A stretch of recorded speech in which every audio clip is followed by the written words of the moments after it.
Hello everyone. आज हमारे साथ प्रताप सिंह हैं और प्रताप आइजर मोहाली में एक इंटीग्रेटेड पीएचडी स्टूडेंट है। And today we will talk to Pratap about his journey to IISER Mohali like we did in our previous episode with Upen. So, Pratap, welcome to my YouTube channel. And first of all, I would like you to introduce yourself to our audience. So, yeah. So, hello everyone, and thank you, Ramanuj, for inviting me to this talk slash interviews slash podcast. So, as you all now know, my name is Pratap Singh, and I'm an integrated PhD student here at IISA Mohali in the Department of Physical Sciences. And I have completed my master's coursework here, and I will be joining my PhD in August.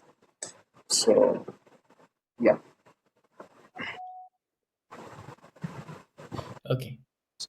Great.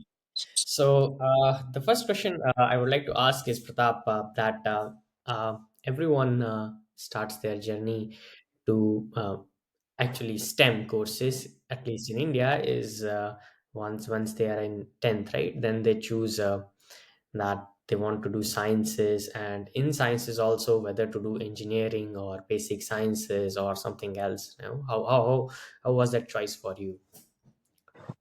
So, my choice was like up to 10th standard, I was mostly interested in math and I wanted to pursue math for my higher studies.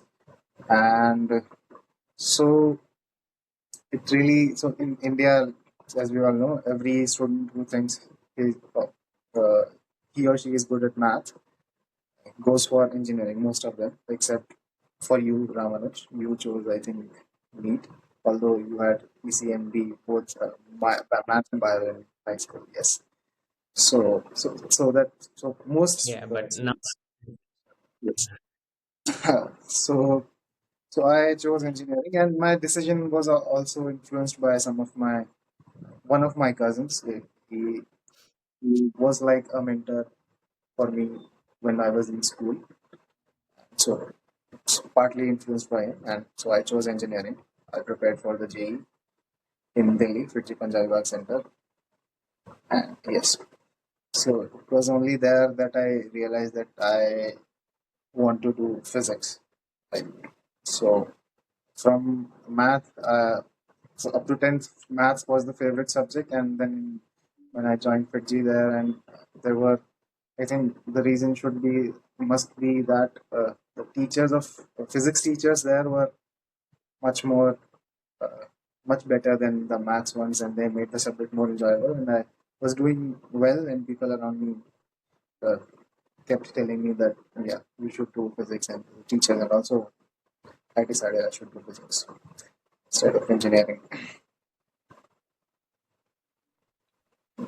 Okay, great. So, I think let's talk about from where you did your bachelor's and how was your experience during your bachelor's?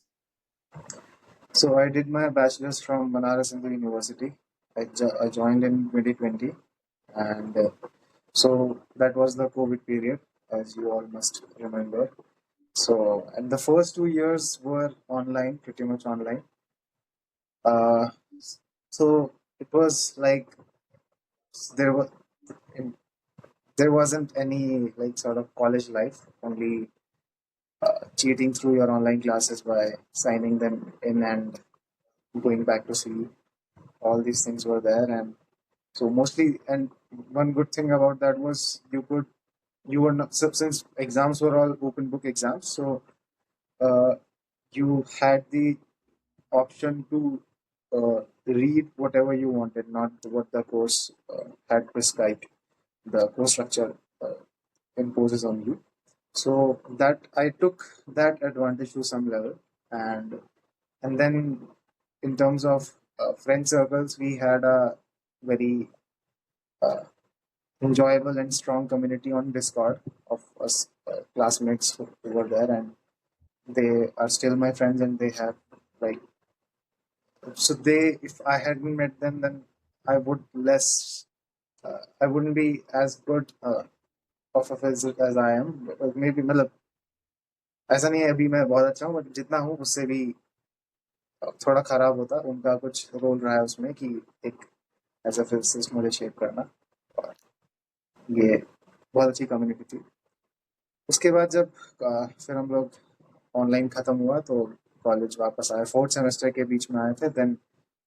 और तब भी online exam open book ही हुआ था क्योंकि आधा semester online हुआ था। तो उसके बाद फिर थर्ड ईयर में ऑफलाइन हुआ। और कुछ प्रोफेसर अच्छे थे जो यंगर जनरेशन की फैकल्टी की वहाँ पे, और ज़्यादातर जो पुराने थे उनका एटीट्यूड और सोच बहुत वही पुराना टिपिकल इंडियन प्रोफेसर जैसा था। उनको नॉलेजेबल होंगे ऑफ कोर्स, मैं ये नहीं कह रहा, तो उनको अंडरमाइन तो नहीं कर सकते ऐसे। बट उसका इतना इम्पैक्ट तो हुआ कि एक सेमेस्टर बाद मैंने डिसाइड कर लिया बीएचयू में मुझे नहीं रहना है। और उसका कुछ इंफ्रास्ट्रक्चर को लेके भी ये था, वहाँ पे इंफ्रास्ट्रक्चर बहुत क्योंकि 300 रुपये एक सेमेस्टर की फीस है, तो उसमें में क्या ही इंफ्रास्ट्रक्चर आपको मिलेगा। ये भी एक फैक्टर था, तो मैंने डिसाइड किया मैं बीएचयू में नहीं रहना। Yes. तो ये कुछ कुछ कॉलेज लाइफ के एस्पेक्ट्स थे मेरे बीएससी के टाइम पे। ओके, तो लाइक अब हमें मतलब एक रफ आइडिया है कि it was that the no there were like going to BHU and looking at some of the infrastructure and some of the things, वो एक इन्फ्लुएंसिंग फैक्टर था ये चीज चूज करने में कि you want to go somewhere else, right? Hmm, and what was your initial idea, like you have this thought that okay, I don't want to do my masters from BHU, so you must have like some dream institutes, like some starting points, like okay, I want to be there in those institutes. And how you started like preparing for those to get there actually? तो dream institutes थे शुरुआत से ही, मतलब मैं first semester में join कर रहा था उससे पहले ही आईसीटीएस, आईएससी, टीआईएफआर यूजुअल जो होते हैं, अ, ये तीन थे Mhm. Dream institutes. लेकिन ऐसे प्रिपरेशन मैंने उसके लिए शुरू नहीं की थी कुछ अलग से। मैं बस अपना कोशिश करता था जो भी कोर्स वर्क में जो भी मुझे पसंद आ रहा है। लेट्स से थर्ड ईयर में फिफ्थ सेमेस्टर में classical mechanics and quantum mechanics, ये दोनों ज़्यादा पसंद आए थे, तो मैं इनको अच्छे से पढ़ रहा था। और फिर तो यही दिमाग में मन था एक वहाँ जाने का, आईआईएससी जाने का। But then I didn't really start preparing for these exams that get you through these institutes. तो ये मैंने तब डिसाइड किया कि प्रिपेयर करना है किसी एग्जाम के लिए जब first semester, first online semester, that is my fifth semester, third year का जो पहला सेमेस्टर होता है उसमें। उसके बाद जैसे मैंने बोला कि मुझे बीएचयू में नहीं रहना है, ये मैंने जब डिसाइड किया कि जब डिसाइड किया उसके बाद ही मैंने फिर सोचा कि अब मुझे यहाँ से निकलने के लिए तो अभी कुछ एग्जाम निकालना पड़ेगा, क्योंकि उससे पहले शायद मैं ये सोच रहा था कि ठीक है एमएससी भी यहाँ से कर लेंगे, उसके बाद पीएचडी में कहीं अच्छी जगह जा सकते हैं अप्लाई करके। ठीक है, क्योंकि हम लोग देखते थे उधर बीएचयू में बहुत सारे लोग थे ऐसे, वो फर्स्ट ईयर से ही अन अकेडमी पे they were preparing for JAM and their exams. तो और ऐसे कितने सारे लोग और होंगे अलग अलग कॉलेजेस में, ये सोच के आई थॉट कि अब भी होना मुश्किल है ऐसे आईएससी वगैरह यहाँ पे जाना, इनके लिए टॉप रैंक चाहिए होती है इंटरव्यू में शॉर्टलिस्ट होने के लिए वगैरह। तो यही सोचा था फिर। Mhm. तो लेकिन जब बीएचयू में नहीं रहना था तो you have to prepare for some exam, so I started preparing for JAM in December. दिसंबर में सेमेस्टर खत्म हुआ था। सेमेस्टर खत्म होने के थोड़ी देर बाद ही टीआईएफआर आ गया था, वो दिया था, उसमें नहीं हुआ। फिर जैम के लिए पढ़ाई की, अन अकेडमी से ही की मैंने। हालांकि मैं थोड़ा जो करते थे अन अकेडमी से प्रिपेयर उनको काफ़ी क्रिटिसाइज करता था, बट देन इवेंचुअली मुझे करना पड़ा, तो यहाँ थोड़ी हिपोक्रेसी दिखाई मैंने भी। But so I prepared for JAM starting in mid December and then throughout January I didn't I skipped almost all my lectures at BHU, except for labs. Labs में अटेंडेंस बहुत compulsory होती थी, बहुत seriously लेते थे वहाँ पे। तो क्लासेस लगभग मैंने स्किप कर दी थी और जैम के लिए मैं पढ़ता था पूरा दिन। और उसी टाइम में बहुत सारी चीज़ें पढ़ी और फिर जाके 12 फेब को आई थिंक जैम का एग्ज़ाम था, दिया। उसमें वही जैसी प्रिपरेशन थी वैसी ही रैंक आई, कुछ इतनी खास नहीं आई, खराब भी नहीं। 508 मेरी रैंक आई थी। उससे ये था कि अब मुझे बीएचयू में नहीं रहना पड़ेगा, अब मैं अ, आईआईटी कोई मिल जाएगा। तो ये था। हम्म। उसके बाद भी फिर, हाँ, उसके बाद जेस्ट था मार्च में। तो उसके लिए फिर अलग से कुछ प्रिपेयर नहीं किया था, वही जैम की प्रिपरेशन ही काम आई थोड़ी। और कुछ उससे 2-3 दिन पहले अब मैं और मेरे वही फ्रेंड्स जो हमारी थे, फ्रेंड सर्कल था, 3 लोग ने बैठ के, फ्रेंड्स और भी थे लेकिन जस्ट के लिए हम 3 लोग बैठे थे। तीनों ने 2022 का क्वेश्चन पेपर 2023 में हमने दिया था, 2022 का क्वेश्चन पेपर मिलके पूरा फर्स्ट से लेके लास्ट क्वेश्चन तक सब सॉल्व किया। जिसको जो आता था सब एक दूसरे को पढ़ा रहे थे ऐसे डिस्कस करके। जो किसी को नहीं आता था इधर उधर यूट्यूब पे देख लेते थे यहाँ वहाँ। तो ऐसे करके दिया था। वो फिर भी रिलेटिवली अच्छा गया और उसमें मेरी रैंक भी 91 आई थी। और फिर उसके बाद मैं फिर से वापस वही टॉप इंस्टीट्यूट्स का सोचने लगा कि अब शायद फिर से जहाँ मैं जाना चाहता था वहाँ हो सकता है।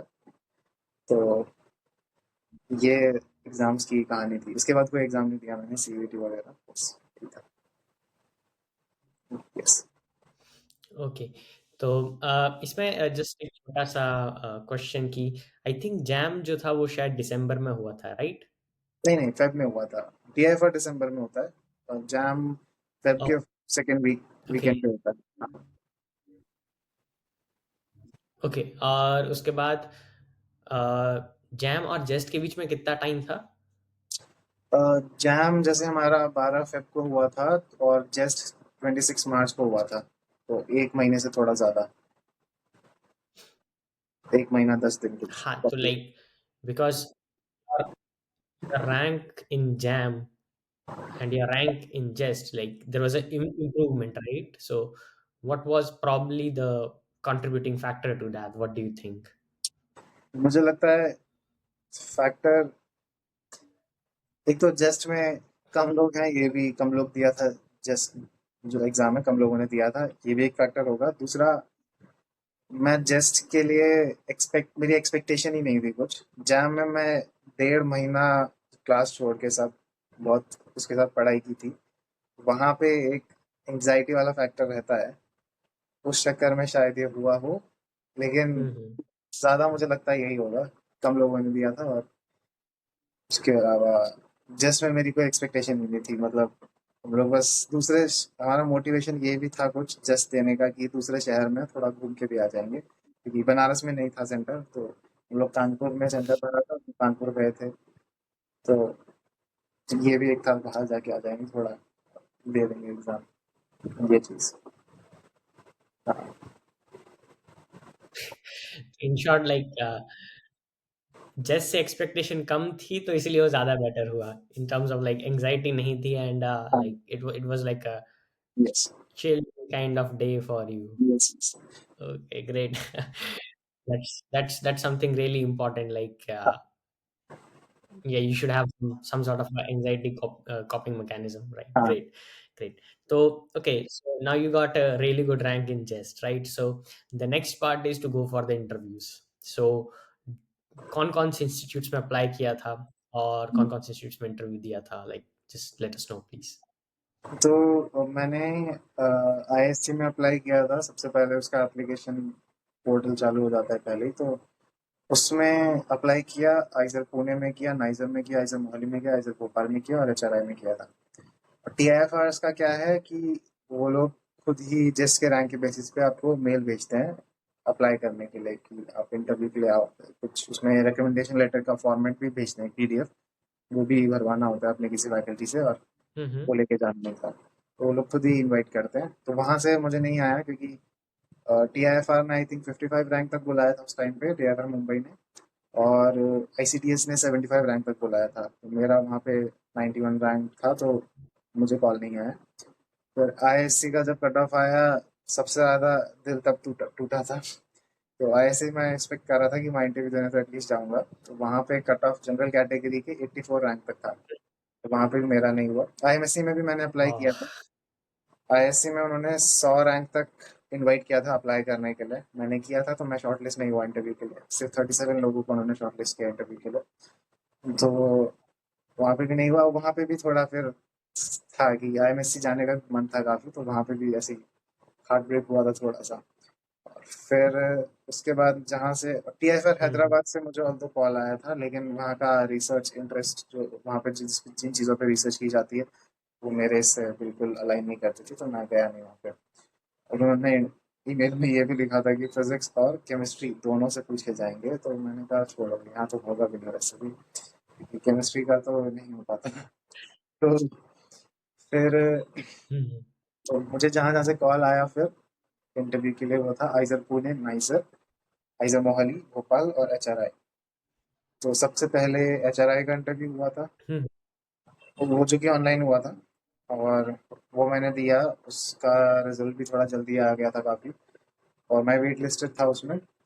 और जो कि क्लियर हो गई थी काफ़ी, सब जगह इंटरव्यू होने के बाद जाके वो क्लियर हो गई थी, तो ये भी अच्छा था। और फिर उसके बाद अगर पहले क्लियर हो जाती तो मैं बाकी जगह इंटरव्यू देने जाता भी नहीं। ये इम्पोर्टेंट फैक्टर है वहाँ पे। हम्म। मैं बाकी जगह जो इंटरव्यू देने गया वो इसलिए गया क्योंकि वो बाद में क्लियर हुई। तो उसमें फिर उसके बाद में एक दिन पुणे इंटरव्यू देने गया। उसके 2 दिन बाद आइजर पुणे में इंटरव्यू था, 2-3 दिन बाद, तो आइजर पुणे गया। वहाँ पे इंटरव्यू पहला ऑफलाइन इंटरव्यू था। उसमें मैं बहुत ज़्यादा अगेन एंग्जाइटी वाला फैक्टर जो होता है फिर से वो आया वहाँ पे। हम्म। मतलब बोर्ड पे लिखते हुए हाथ कांपना, ये सब चीज़ें वहाँ पे हो रही थी। ठीक हुआ था इंटरव्यू, बट वहाँ पे मेरा हुआ नहीं। नाइजर गया, नाइजर में उतना नर्वस नहीं था मैं, बट वहाँ पे भी इंटरव्यू मुझे लगता है ठीक से खराब के बीच में गया, और वहाँ मेरा फिर नहीं हुआ जो कि एक्सपेक्टेड है। ये दूसरा ऑफलाइन इंटरव्यू था, इन पर्सन। फिर मैं गया आइजर मोहाली। तो आइजर मोहाली में इंटरव्यू देने आए। वहाँ पे किंजक लोचन और संजीव कुमार थे कमेटी में। और वहाँ पे उन्होंने क्वेश्चन पूछा, किंजक लोचन ने थोड़ा ड्रिल किया एज यूजुअल। तो फिर वहाँ पे इंटरव्यू हुआ। वहाँ पे अच्छा ही हुआ था, अभी तक सबसे अच्छा इंटरव्यू मेरा वहीं पे हुआ था मोहाली में। तो उसके बाद 2 दिन बाद ही हमारा आइजर भोपाल में रिटर्न एग्जाम था। वहाँ पे इंटरव्यू नहीं हुआ था, रिटर्न एग्जाम हुआ था। तो वहाँ जाके रिटर्न एग्जाम दिया। तो उसके बाद फिर आइजर मोहाली में मेरा हुआ। मैं पहले वेट लिस्टेड था, फिर उसके बाद वेट लिस्ट क्लियर हो गई थी। 26 जुलाई को जाके वेट लिस्ट क्लियर हुई थी। और मतलब मेरे को मेल आया था कि आपका आइजर मोहाली में हो गया है। तो उसके बाद फिर तब आइजर भोपाल में नहीं हुआ था। तो 2 ऑप्शन मेरे पास बचे थे कि एचआरआई जाना है, आइजर मोहाली जाना है। तीसरा ऑफ कोर्स आईआईटी जोधपुर था जाम के थ्रू, जो कि कहीं उसका कोई चांस नहीं था। तो वहाँ तो नहीं जा रहा था मैं। तो ये हम्म। मेरा इंटरव्यू वगैरह का पूरा प्रोसेस था इससे रहा। Okay. So actually so there is a, मतलब जो मिलियन डॉलर क्वेश्चन जो हम सब के लिए है हमारे फ्रेंड सर्कल में, कि आइजर मोहाली और एचआरआई में आइजर मोहाली भी चुना गया, क्योंकि हम लोग आज दिन तक यही मानते हैं कि that probably was a blunder on your part, you should have gone to HRI. मतलब वी मतलब all think that, and to be very frank this is still my opinion, and probably a lot of friends of yours might also say the same, but I would like to know why you chose either Mohali or HRI. तो इसका reason ये है कि अब एचआरआई में जिन 20 लोगों का हुआ था उनमें से मैं था और 4 और लोग थे बीएचयू के। तो वो सभी लोग थे जिन्होंने कहीं सेंट्रल यूनिवर्सिटी, किसी स्टेट यूनिवर्सिटी से बीएससी की है। और बीएचयू में जो स्टूडेंट्स है उनका सैंपल हम्म। साइज काफ़ी बड़ा था, 140 स्टूडेंट्स थे। तो मैं हर तरह के स्टूडेंट वहाँ देख रहा था। तो हम्म। मुझे लगभग लगभग आइडिया था किस तरह के स्टूडेंट्स वहाँ पे होंगे, जो कि मेरे जैसे ही होते हैं। ठीक है, मेरे हम्म। जैसे ही होते हैं। तो फैकल्टी, और फिर दूसरा, तो पहला फैक्टर ये हो गया स्टूडेंट्स का। और आइजर मोहाली में मैं एक्सपेक्ट कर रहा था कि बीएसएमएस स्टूडेंट्स होंगे वहाँ पे, वो उन लोग की जो पहले 2 साल एक बहुत अच्छे फैकल्टी के साथ रहे, अच्छी फैसिलिटीज के साथ रहे, अच्छे एटलीस्ट बीएचयू से बेटर कोर्स वर्क में हो रहे हैं, ज़्यादा रिग्रेस उनके कंपैरिजन में रहा होगा, और ज़्यादा मोटिवेटेड लोग वहाँ पे आते हैं, Mm-hmm. क्योंकि आते होंगे, और जो कि मैं यहाँ के देखा भी कि है यहाँ पे, और मोटिवेशन ज़्यादा है तो लोग अपने इससे बहुत आगे जाके चीज़ें सीखते हैं। तो यहाँ पे जो माहौल है चीज़ों को लेके, थियोरेटिकल फिजिक्स है या किसी भी चीज़ को लेके, वो बीएचयू के कंपैरिजन में बहुत ज़्यादा है। ठीक है, तो अब मैं सोच रहा था कि वैसे ही लोग, अगर बीएचयू जैसे लोग ही हैं मेरे जैसे ही एचआरआई में, तो वहाँ से जाने से ज़्यादा फ़ायदा मेरा एटलीस्ट जो अब जिस कम्युनिटी में मुझे रहना है पूरे टाइम, वो आइजर मोहाली में काफ़ी बेटर होने वाली है उस चीज़ को लेके। जहाँ तक बात फैकल्टी की है, जो स्टार फैकल्टी थी एचआरआई की, अशोक सेन और ए के पति। अशोक सेन क्वांटम ग्रेविटी में वन ऑफ द लेजेंड्स, और ए के पति क्वांटम इंफॉर्मेशन एंड कंप्यूटिंग में वन ऑफ द लेजेंड्स। ये दो लोग वहां से छोड़ के उस टाइम पे जा चुके थे। तो एक फिर ये भी था Mm-hmm. कि जो बची बाकी फैकल्टी जो बचती है, उसमें ज़्यादा डिफरेंस नहीं था, जो यहाँ पे जो मेरे रिसर्च इंटरेस्ट है उनको लेके। और प्लस यहाँ पे जो मेरे थे उनके बाहर भी और लोग थे काम करने वाले, जैसे कॉम्प्लेक्स सिस्टम और स्टार्टमैक पे बहुत अच्छे अच्छे लोग यहाँ पे हैं। तो अगर मेरे अंदर ये भी था कि अगर मेरा रिसर्च इंटरेस्ट Mm-hmm. चेंज होता है, अभी मैंने क्या ही फिजिक्स पढ़ी है बीएससी में, तो क्या पता आगे जाके वहाँ पे और भी चीज़ें देखता हूँ, किसी चीज़ में इंटरेस्ट आए, तो फिर मैं वो जो मेरे पास अपॉर्चुनिटी होगी वो मिस हो जाएगी अगर मैं चला जाऊंगा। तो यही देख के, और फिर मेरे पेरेंट्स का भी थोड़ा पुश था कि ऐसे मोहाली ज़्यादा पास है, घर से 3 घंटे है और वो 12 घंटे दूर है, तो थोड़ा घर के पास रहो करके, और ज़्यादा कोई ऑप्शन भी नहीं है। तो ये सब चीज़ों को देख के मैं ऐसे मोहाली आ गया फिर, और यस, यही था। Okay, great. That was okay. I mean, that answer are kind you of makes satisfied? me happy in the sense that ki, yeah, yeah, kinda. But like with this, like we are done with the exam preparation and interview part. So let's move on to the next part. Like you are in Aizer Mohali now, and actually, I will actually ask the first question from your previous answer only. How much of the expectation, like you had expectations with the peer groups and people in the bsms, right, that they are highly motivated people, they will be doing things and la la la, and how much of that was actually met? I mean, an honest answer. I would rather like that, because as a bsms student, that would really be like a reality to us, like ki how much people from outside the Aizer Mohali they expect us to be, and how much we really are on that scale. Yeah, I would really love to hear that. Yeah. So I think it's not as much as I expected, but to I think 80%, 70-80% of my expectations have been fulfilled here. So interaction उतना ज़्यादा नहीं है Mm-hmm. BSMS और इन PhD में, लेकिन है। और direct interaction ना भी हो उतना, जैसे हमारा है, जैसे हम लोग कोर्सेज के थ्रू हम लोग मिले, यू एंड आई, तो हम लोग का इंटरेक्शन काफ़ी अच्छा रहा है। और फिर उसके बाद आपका पूरे पीएचडी का भी इतना अच्छा इंटरेक्शन होता है कोर्सेज में, बाकी लोग भी जो बीएसएमएस वाले थे उनके साथ भी हो जाता था पीएचडी के कोर्स में या किसी और कोर्स में इंटरेक्शन। तो वो एक चीज़ है। देन यहाँ पे जो क्लब्स हैं और ये सब चीज़ें हैं, जो एकेडमिक क्लब्स हैं, और फिर स्टूडेंट्स अपने लेवल पे बहुत सारे टॉक्स वगैरह करवाते हैं, वह उस तरह का जो इंटरेक्शन है वो मैंने सोचा ही नहीं था, एक्सपेक्टेशन। तो जो वहाँ Mm-hmm. पे जितना जो मतलब इंटरेक्शन नहीं हुआ डायरेक्ट बीएसएमएस के साथ, उसको कंपेंसेट करने के लिए ये चीज़ें यहाँ पे हो गई। और ये टॉक ज़्यादा एडवांस लेवल पे होती है, ज़्यादा हाई लेवल पे होती है, और हमने खुद भी अपनी लंडाऊ मेमोरियल जर्नल क्लब के थ्रू टॉक्स शुरू करी थी, जो कि अभी थोड़े थोड़े उस पर पॉज में है, बट वो फिर से शुरू हो जाएगी वो तो ये चीज़ें यहाँ पे ज़्यादा अच्छी है। और फिर इंस्टीट्यूट के Mm-hmm. लेवल पे अगेन, जो कि मैं फिर से एक्सपेक्ट मैंने सोचा नहीं था कि ऐसा होगा, कि फैकल्टी इधर उधर से अच्छे फैकल्टी अपने रिसर्च के ऊपर टॉक्स देने आते रहते हैं रेगुलरली, और सभी डिपार्टमेंट के लोग जा सकते हैं किसी भी टॉक में Mm-hmm. अपना इंटरेक्ट कर सकते हैं। तो ये चीज़ अच्छी है यहाँ पे।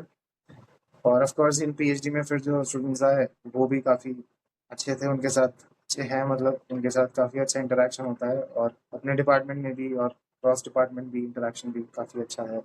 रोज़ रोज़ कुछ नया सीखने को मिल जाता है। जैसे कल ही क्या में हम आ रहे थे कैंपस वापस, सुबोध ने बताया कि सुबोध बायोलॉजी डिपार्टमेंट से है, उनका भी आप लोग देखेंगे इंटरव्यू कुछ टाइम बाद, कुछ महीने 6 महीने बाद। लेकिन Yeah. तो उन्होंने ये बताया है कि चिड़िया के पेट में जो हमारा दांत काम करता है वैसे ऑर्गन चिड़िया के पेट में होते हैं, जो बर्ड्स होती हैं उनके। तो ये काफी शॉकिंग था।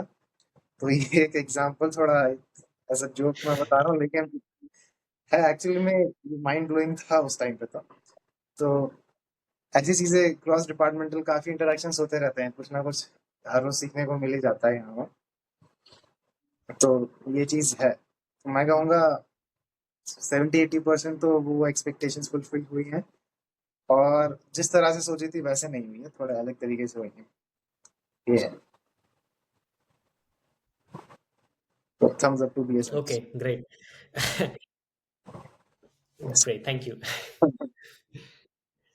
अ, ठीक है। तो अब on the next question, like क्योंकि you are in IISER Mohali, तो like how the course structure was different from the, like from definitely BHU, like, and how you felt, like how was like come going through different courses and things at here at Aizer Mohali, like what were some little different things that you felt here? Course structure में difference ऐसे, जैसे first 2 years की बात करें अब तो अलग है। जैसे तुम लोग जिस कोर्स स्ट्रक्चर से गए हो उसमें पहले 2 साल में आप लोगों को 4 सब्जेक्ट्स कंपल्सरीली पढ़ने पड़ते थे ना, तो मेजर की तरह शायद। Mm-hmm. तो ऐसे ही हम लोग का पहले 2 साल 3 था, 3 सब्जेक्ट्स हमको ऑनर्स की तरह पढ़ने पड़ते थे वहाँ पे। और थर्ड ईयर में फिर वही यूजुअल जो फाउंडेशनल कोर्सेज होते हैं, classical quantum electrodynamics and stat math solid state, ये सब चीज़ें। अ, ये Mm-hmm. सब तो वैसा ही है वहाँ पे, बस यहाँ पे आने के बाद डेप्थ और कंटेंट थोड़ा ज़्यादा था वहाँ के कंपेयर। कंटेंट में कहूँगा फिर ठीक है, वहाँ पे ज़्यादा था थोड़ा सा, लेकिन डेप्थ में यहाँ पे ज़्यादा था। और फिर फैकल्टी टू फैकल्टी Mm-hmm. भी डिपेंड करता है कौन पढ़ा रहा है डेप्थ Mm-hmm. का, तो ये चीज़ें। लेकिन जो ये इतना तो लगभग सेम ही है मैं ये कहूँगा, लेकिन जो यहाँ पे इलेक्टिव्स को लेके जो यहाँ पे थोड़ा फ्रीडम है काफ़ी, और सेमेस्टर प्रोजेक्ट्स का भी इन पीएचडी के लिए एटलीस्ट हम लोग सेमेस्टर प्रोजेक्ट कर सकते हैं। तुम लोग का थीसिस के टाइम पे आते हैं प्रोजेक्ट्स, सॉरी। तो वो ज़्यादा Yeah. बड़ा डिफरेंस है यहाँ पे कि उतना ज़्यादा कोर्सेज आप पे इम्पोज नहीं किए जाते हैं। That is a very no good thing for us. Mm-hmm. और उसके अलावा समर प्रोजेक्ट्स यहाँ पे कंपलसरी होते हैं, Agree. तो ये चीज़ें है Mm. वहाँ से अलग। और फिर फैकल्टी की बात करें तो आगे हम करेंगे। Yep. Yes. Yeah, definitely. Yeah, and the faculty is the next question. You can't take my next question. Like, तो okay, अच्छा, so yes. So another question would be like definitely the all-timer question. Like, what was the best course that you had here at Aizer Mohali? Quantum field theory. Yes, I mean mine also quantum field theory, but क्योंकि quantum field Bhupen ने अपने time पे theory quantum field theory नहीं लिया था। या general relativity दोनों अच्छे ही थे। मतलब हाँ, course like as Bhupen. An faculty को भी इंक्लूड करें उसमें तो क्यूएफटी ज़्यादा बेटर था। यस। हाँ, तो क्यूएफटी। फिर आपने क्या यस, पूछा अभी? यस, जनरल रिलेटिविटी मैंने नहीं लिया से। हाँ।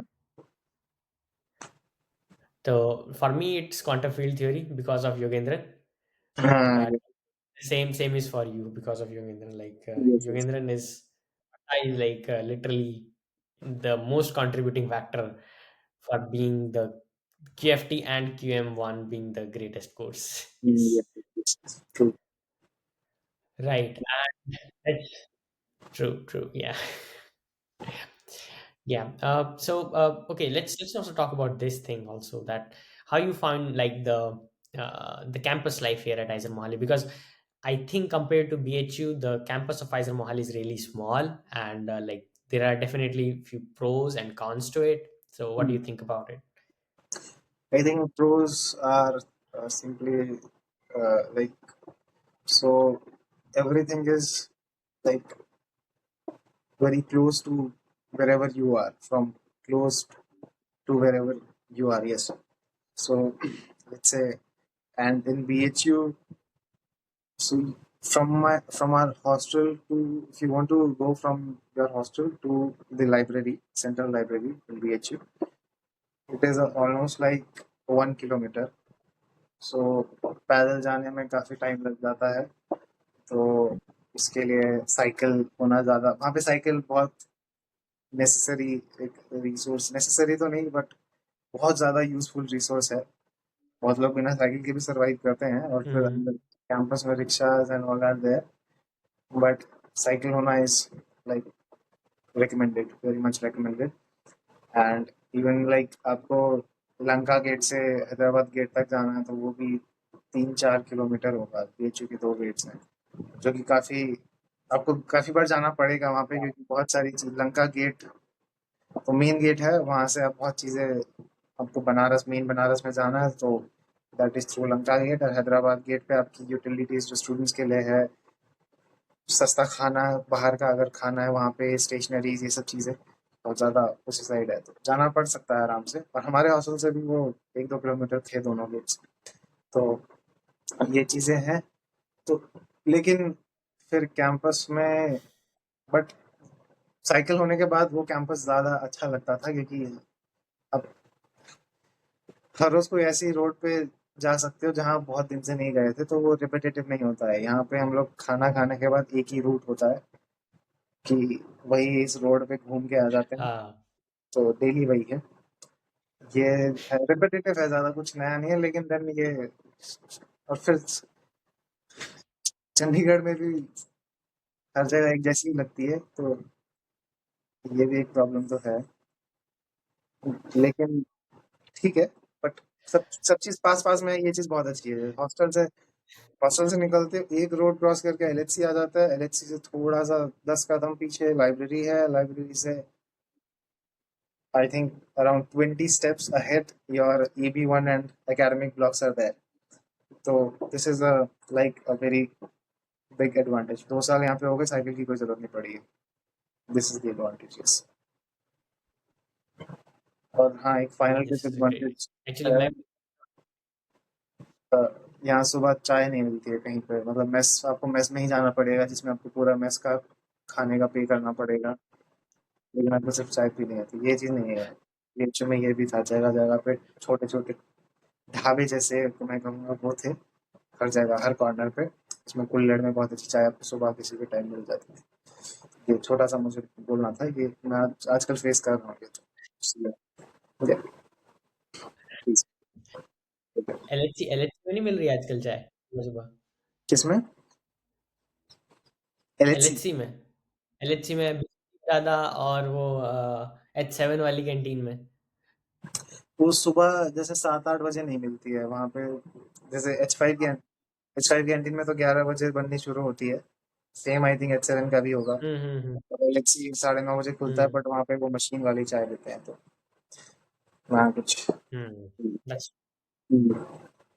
इसका एक अच्छा सॉल्यूशन ये हो सकता है कि हॉस्टल में तुम अपनी खुद की टपरी खोल सकते हो। खोली है मैंने अभी, 2 दिन से बना रहा हूँ। मनन भी आ रहा है पीने। तो मैं तो बोल रहा हूँ कि लाइक पैसे लेना शुरू कर दो, अच्छा बिज़नेस आइडिया है, काम साइड आएगा वाइज़। धीरे, जब फेलोशिप बंद होगी कुछ टाइम बाद, तब 4 साल बाद तब काम आ जाएगा।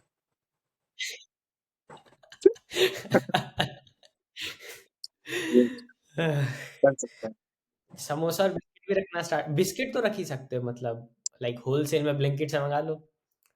हैं, ये चीजें तो हाँ कर सकते हैं बिल्कुल।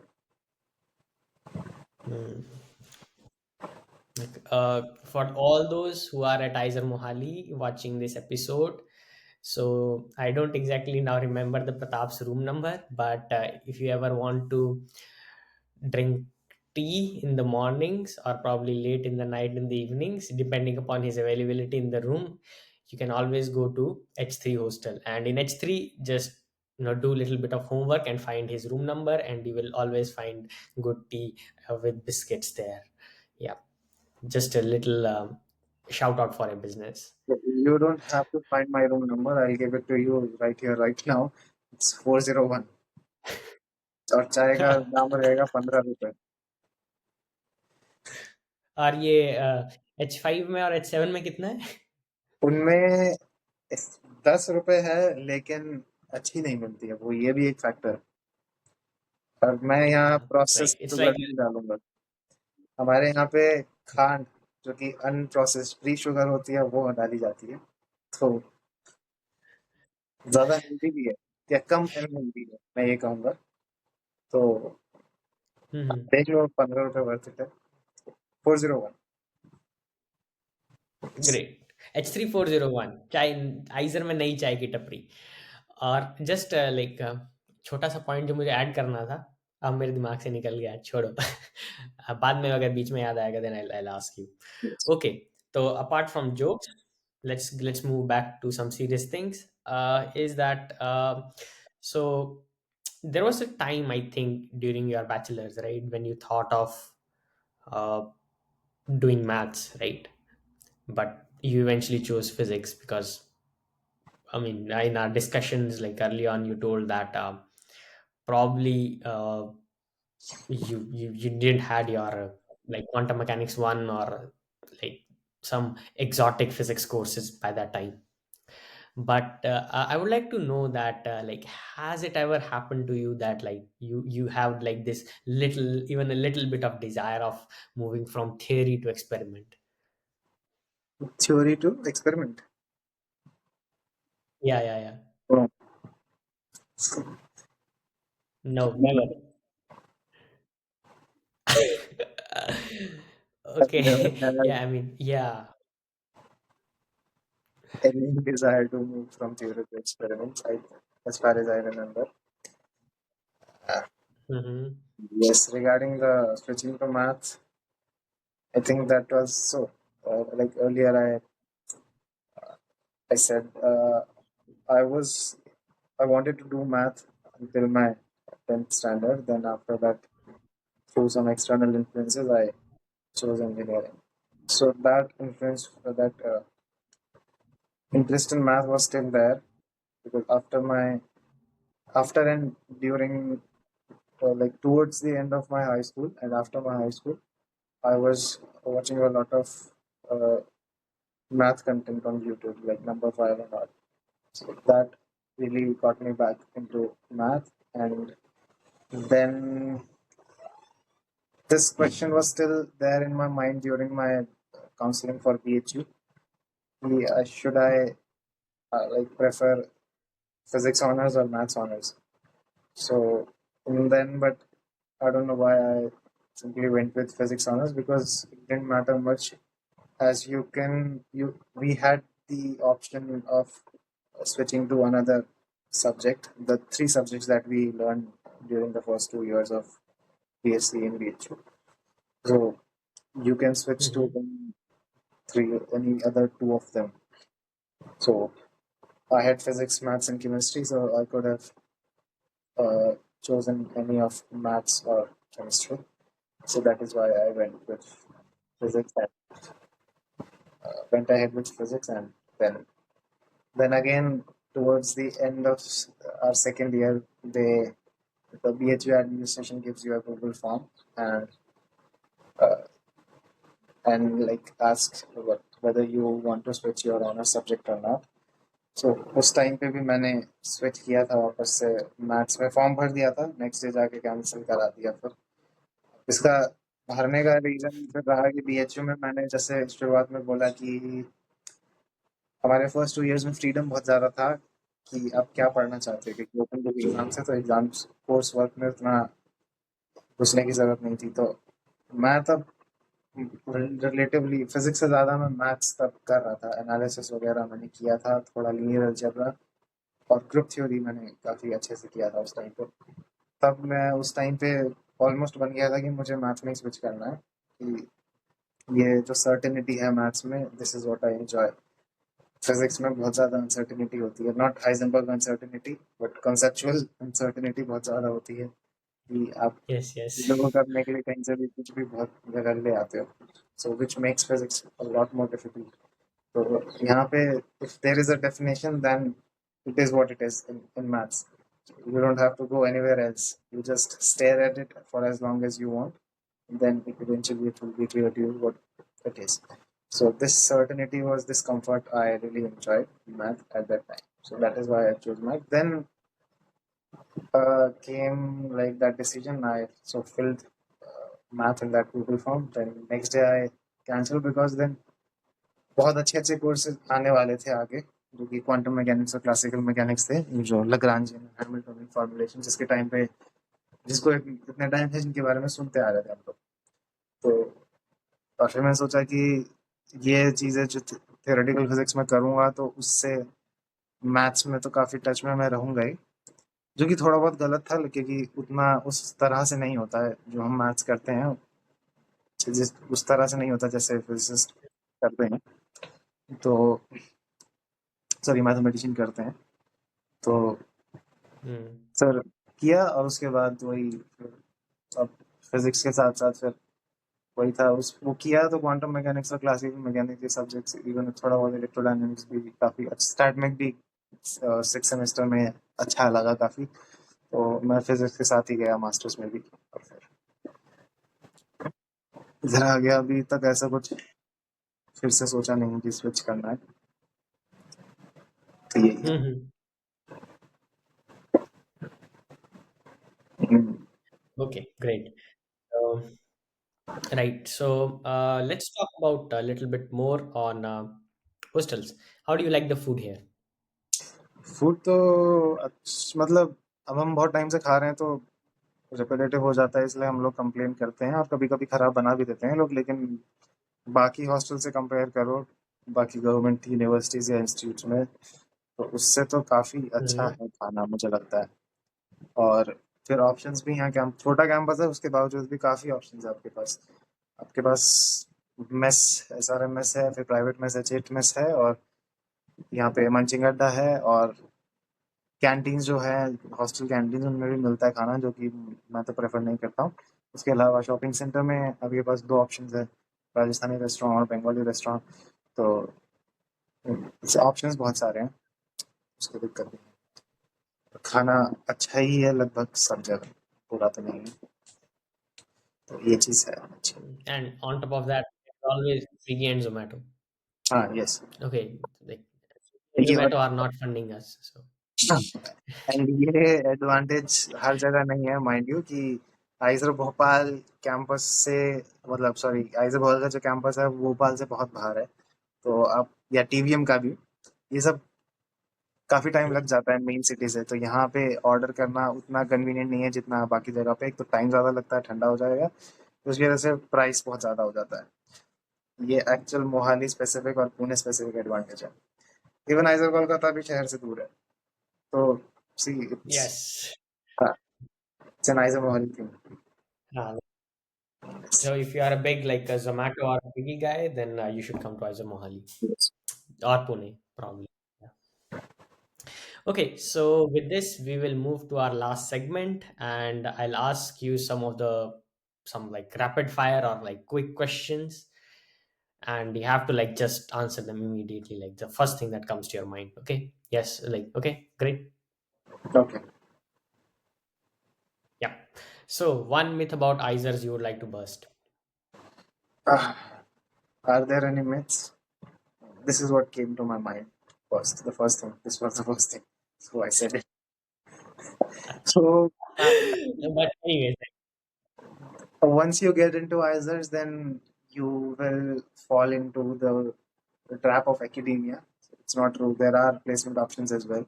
There is an active opportunity cell Mhm. that arranges placements for people who are looking for an exit from academia. I don't recommend it. You should do it only if you like are totally frustrated and annoyed with the system. Then it's not for you. You should go for placements. Otherwise, yeah, do try to fit in. Yeah. So next question. Great. So, your favorite spot on campus, My room. other than your room, something outside on the campus. Something.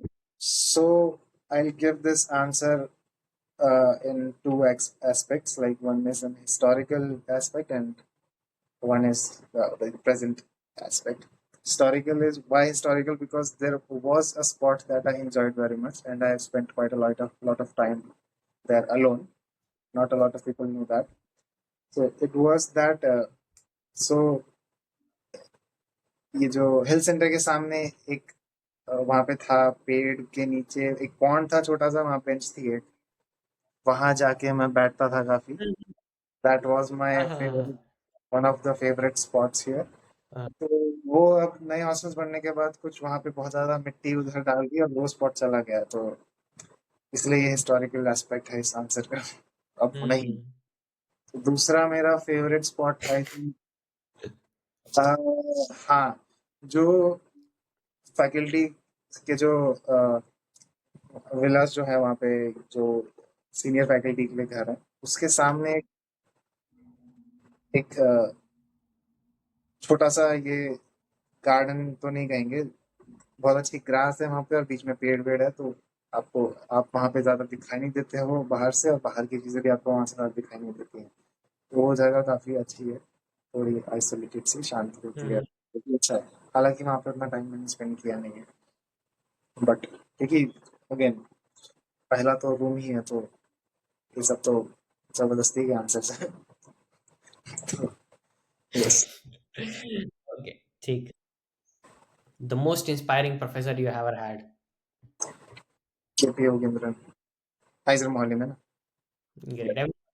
Yeah, yeah, yeah. Everyone goes for KP. हाँ. Yes. Um, Funniest or most unexpected moment at Aizer Mohali? Most unexpected moment,